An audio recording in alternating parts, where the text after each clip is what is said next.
Hi guys, welcome back to my channel. I'm Gids. Thank you so much for joining me in another video. I'm very excited to be back making this video today.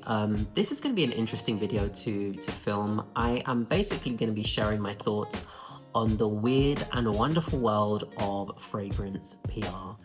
I think this is a really interesting subject. It's a bit controversial, but it's fascinating. It really does fascinate me because on my last video that I made, which was talking about things I would like us to leave in 2025, there were so many comments around feeling as though people can't trust, I guess, people within the fragrance community, you know, the lack of authenticity, people constantly pushing out bottles and releases of fragrances constantly, things that they've been gifted. Perhaps a lot of the fragrance reviewers are not always transparent and honest when they're being gifted stuff and giving glowing reviews of said fragrances.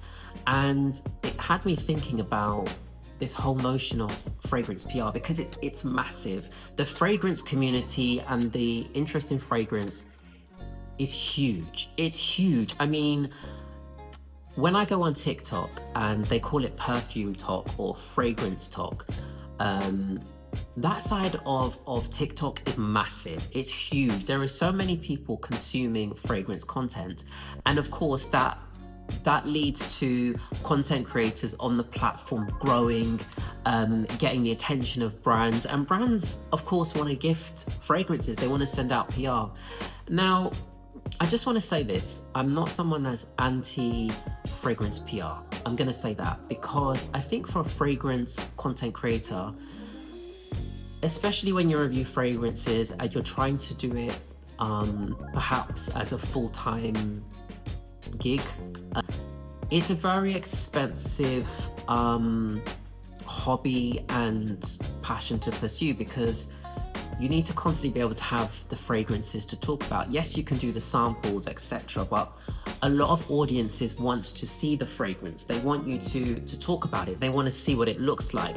They want you to hold it and to tell them, you know, this is what the fragrance looks like, this is what the fragrance smells like, etc., etc. So there is almost this pressure. And receiving fragrance PR obviously allows a lot of content creators to experience the perfume in a way which isn't going to bankrupt them, because there is just no way that most people can afford to purchase these fragrances at the rate they're being released. Okay, that's a given. So I just want to start by saying that. Now,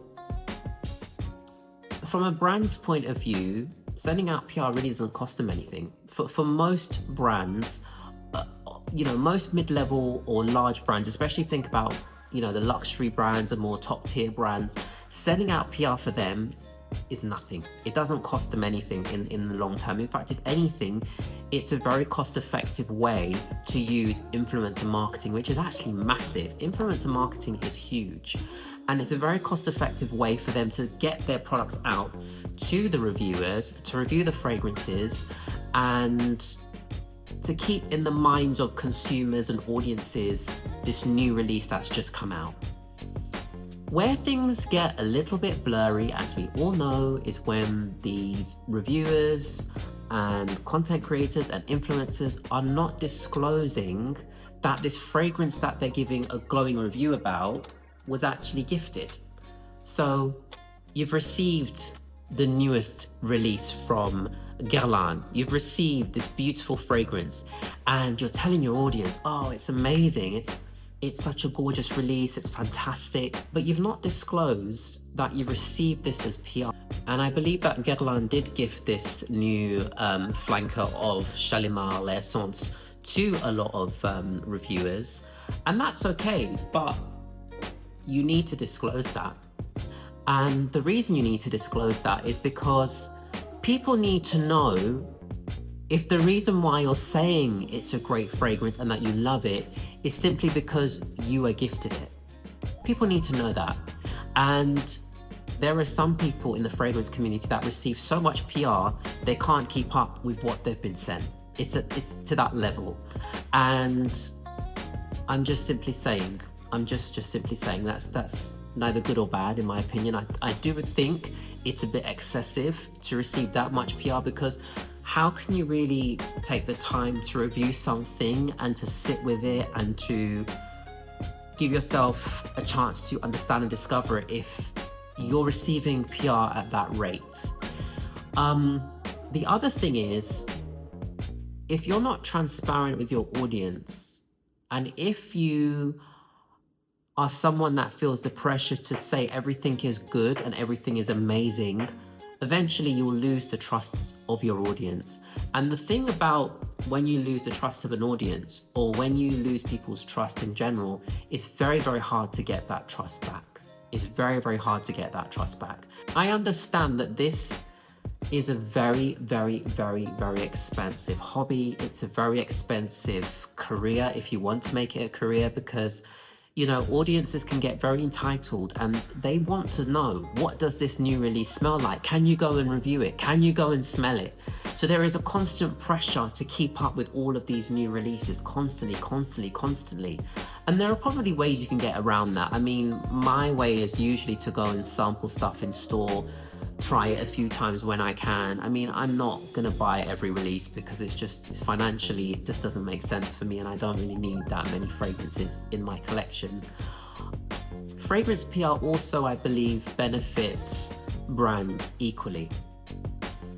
When lots of content creators are constantly talking about a new release and hyping it up and saying that they've received this fragrance, and even if they're not giving a necessarily positive review, it's staying in the mind of you as the audience, of me as the audience. If we constantly see, oh, this new release has just come out and everyone's receiving it and talking about it, it does do something to us up here. Psychologically, it stays in our mind. And then this sort of feeling of FOMO, even that you need to go and smell it and see what it smells like, it starts to settle in.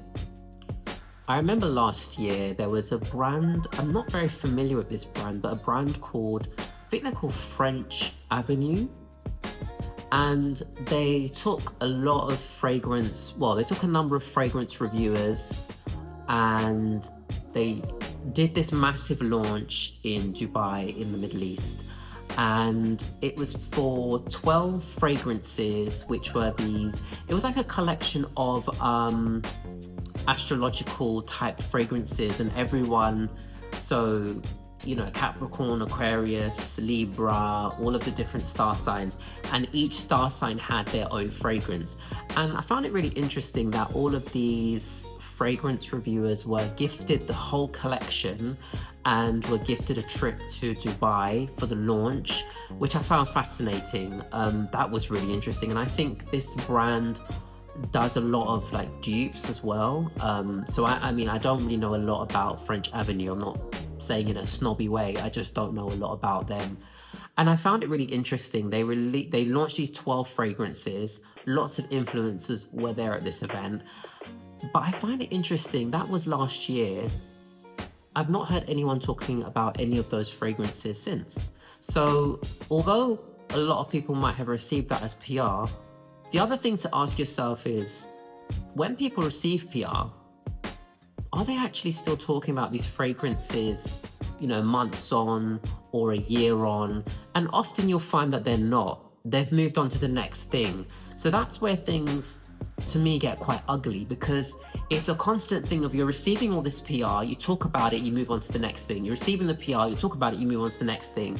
And some people say, yeah, but what's wrong with that? That's the whole point, is you're constantly getting stuff and you're talking about it. The problem is you're not going to have the trust of your audience. Your integrity is going to be in question. And I get it. A lot of people don't care about having integrity. A lot of people don't care about what people think of you and how you come across. But if you don't have your integrity as a person, what kind of person are you in the end? You're just someone whose opinions can constantly be bought. You're someone who will receive anything and say everything is good. I understand that brands want to get their new launches out and they're thinking, okay, yes, we're creating a buzz, we've got this marketing campaign, but who else can we send fragrances out to? And yes, it might do well, but it makes more sense to send things to people who genuinely love the brand or have spoken about the brand. And there are some people, some PR agencies that do that really well. They know the right people to send stuff to who might perhaps like that style of fragrance or talk about that type of fragrance. So they're the right people perhaps to send it to. It makes sense. And I think with some audiences, they also understand it makes sense when people who already own a number of fragrances from said brand receive PR from that brand and talk about the fact that they like it and they enjoy it and it's a great release. I mean, Kayali is another example, another brand who I think somewhat does this very well. They do a massive amount of PR fragrance gifting, but I think it works for them because, you know, Monica Tan and Kayali as a brand, they've done it really, really well in the sense of, in terms of influencer marketing, there is no other brand like Kayali who've mastered the art of influencer marketing. I mean, it's to the point where they use influencers in their campaigns. They have these big launches. Monica Tan actually is very, you know, she's very personal with people in the fragrance community. She responds to comments often. The House of Kayali are very responsive. They're very good on social media. It kind of makes sense because people do love their fragrances. What I would say generally is it's okay to not like every fragrance that you are sent by a brand. And I know that people feel uncomfortable at times giving honest opinions, but in the long run, audiences will respect you so much more if you're honest about how you feel. And I've even spoken to friends of mine who've said, you know, I received this fragrance as PR. I didn't like it. I told the brand. I even said to them, you know, I can send it back to you, but it's not a fragrance I would wear. And the brands were happy. They said, don't worry about it. Just state your honest opinions on the fragrance and be true to yourself. That I can respect. But I also understand why people feel the pressure to give glowing reviews because they don't want to harm or damage the relationship with the brand or the PR agency. This is where, do you see what I mean? This is where it gets really complicated with PR. I'll end on this note. So I've never really received PR, fragrance PR, right? There was one particular brand, I'm not gonna say, they sent me a bottle of their fragrance and I reviewed it many, many years ago. And I got stung by this particular brand because they posted a lot of people's reviews, but they didn't post mine. And when I looked at the people that they reposted, it was bigger content creators. It was people who had bigger subscribers, more views on their videos.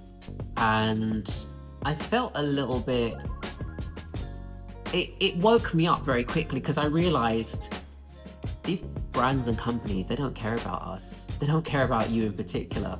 They just care about the views, the people who can really talk about their brand and get that attention on their brand and on their newest release. They don't care. And that video did okay. It didn't do amazing. The brand didn't even acknowledge my review and they never sent me anything after that. So it really woke me up very early on to the weird way that PR works. Anyway, it was very interesting. Another brand that I love, I remember I reposted them on my Instagram account, and the owner of the brand, she was so like touched that she said to me, if you want me to send you anything, please let me know. I'm happy to send you another bottle or something similar. And I actually declined it. I said to her, thank you, don't worry, I'm happy to purchase it. They're not super expensive fragrances, and in her case, she's self-funded indie perfumer, indie brand, and I just thought, you know what, I would much rather financially support an indie fragrance house by buying their fragrances.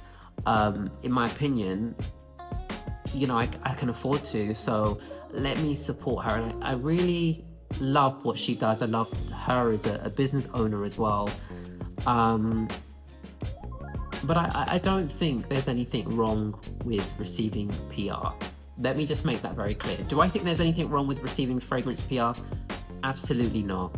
I think what's wrong is when you don't disclose that you've received PR, you're not honest. If you love something, being honest about your true love for it, but also being transparent and saying, I received this as a gifted item. Like I said, when you have integrity, audiences will respect you. But when you lose trust of an audience, generally it's very, very hard to get it back. Those are my thoughts on fragrance PR. I hope you got what I was trying to say. I try to look at things in a balanced way because I don't think anything is very black and white. I don't see things in that way. But those are my thoughts. Please leave your comments down below. Let's discuss your thoughts on fragrance PR, the good, the bad, and the ugly. What do you think of PR? What do you think of fragrances that are gifted to reviewers? Share your thoughts, share your experiences, and I'd love to read all comments in the comment section down below. Thank you for watching this video. Thank you for supporting my channel. I do appreciate it. There's been some really interesting people who've been leaving some great comments recently, and I'm so grateful. Thank you for watching, and I will see you all in my next video. Take care.